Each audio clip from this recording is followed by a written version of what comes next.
K 방산의 자랑, K9 자주포가 승승장구하는 이유를 아시나요?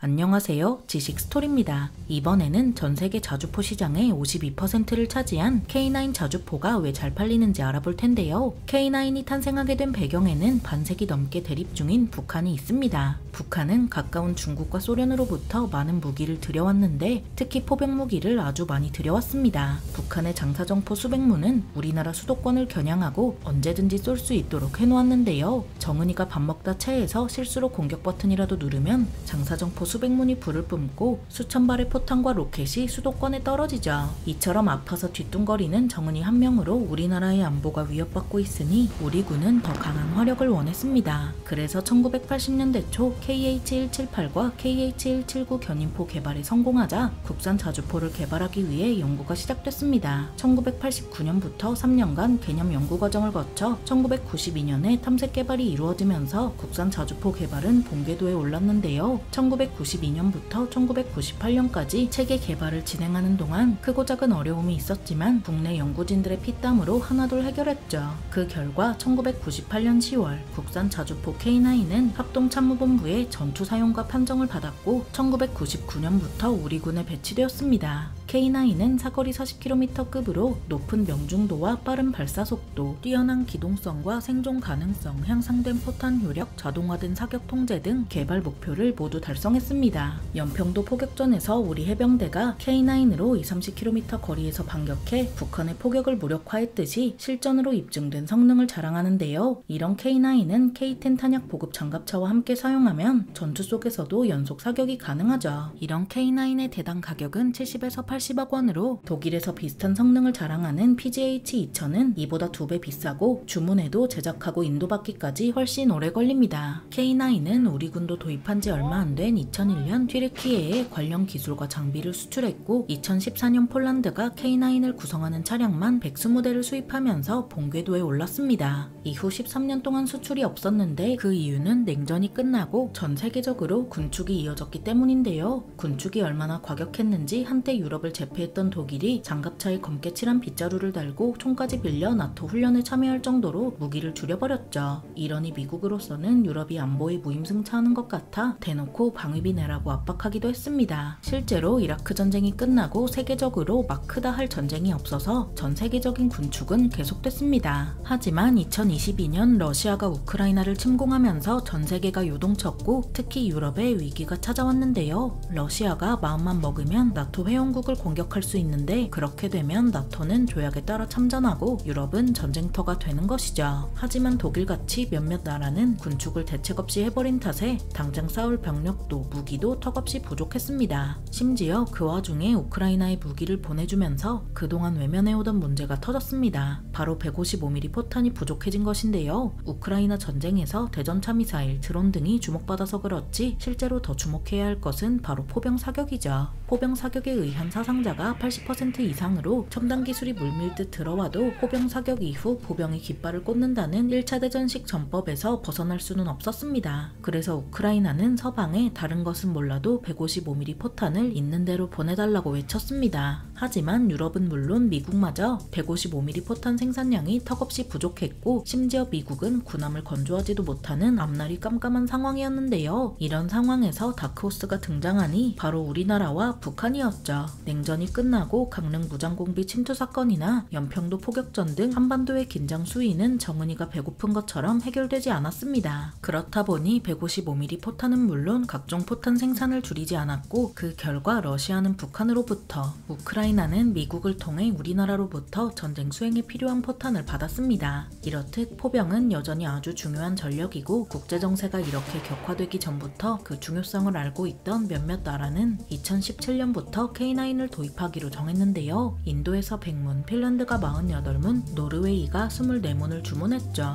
이후 2018년 에스토니아가 12문, 2021년 호주가 30문, 2022년 이집트가 200문, 폴란드 670문을 도입하기로 정하면서 총 1000문 넘는 K9이 수출됐습니다. 우리 군이 K9을 1100문 넘게 보유한 것을 고려하면 이는 어마어마한 숫자로 세계 자주포 수출 시장의 52%나 차지하는데요. 이렇듯 K9이 1000문 넘게 수출되어 K 방산의 효자로 등극한 이유는 꾸준한 성능 개량도 있습니다. 한화 디펜스는 2014년부터 2017년까지 K9에 보조 동력 장치와 조종수 야간 잠망경을 새로 장착하고 자동 사통 장치와 위치 확인 장치를 개량하기 위한 체계 개발을 마쳤습니다. 그렇게 개량된 모델은 K9A1이란 제식명이 붙었고 2018년부터는 야전부대에 꾸준히 배치됐습니다. 하지만 최무선의 후예이자 포방부 보유국인 우리가 여기서 멈출 리 없었고 2019년부터 K9 2차 성능 개량이 결정됐는데요. 전자동 장전 및 발사, 포탑 원격 조종, 허재 자동 소화, 원격 사격 통제 체계, 차 안에서 주변을 살필 수 있는 올어라운드 뷰, 그리고 냉방 장치까지 도입했죠. 덕분에 운용 인력이 5명에서 3명으로 크게 줄고 발사 속도가 분당 6발에서 9발로 1.5배 늘어나는 눈에 띄는 변화가 있었습니다.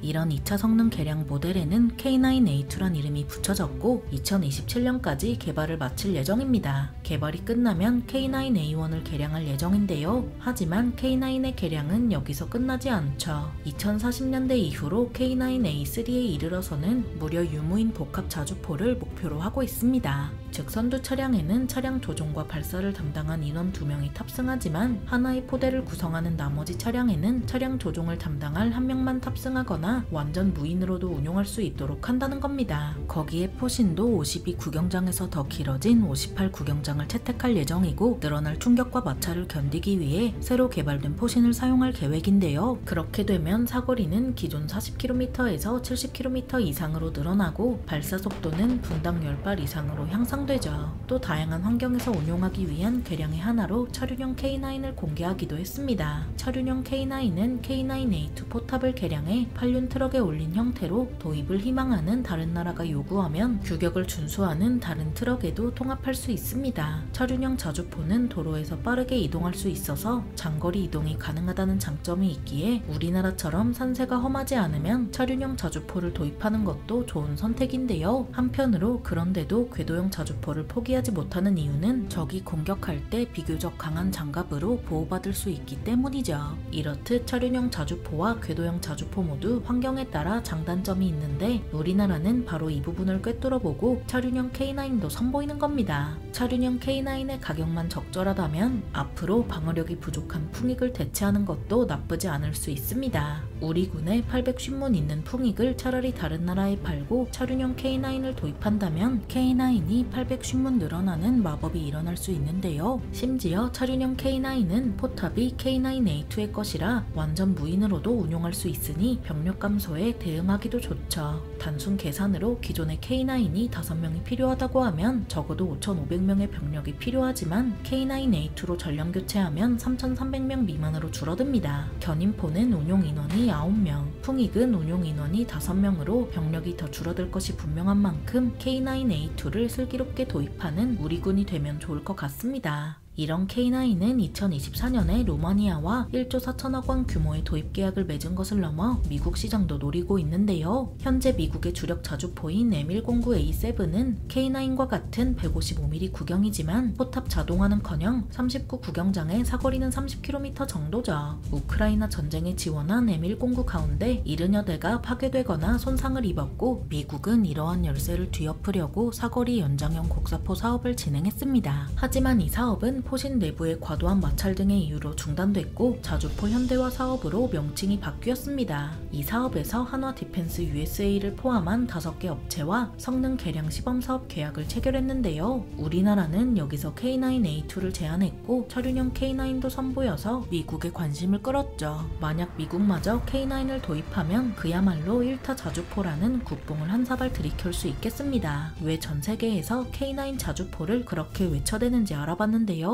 영상이 유익하셨다면 구독과 좋아요 부탁드립니다. 감사합니다. 지식 스토리였습니다.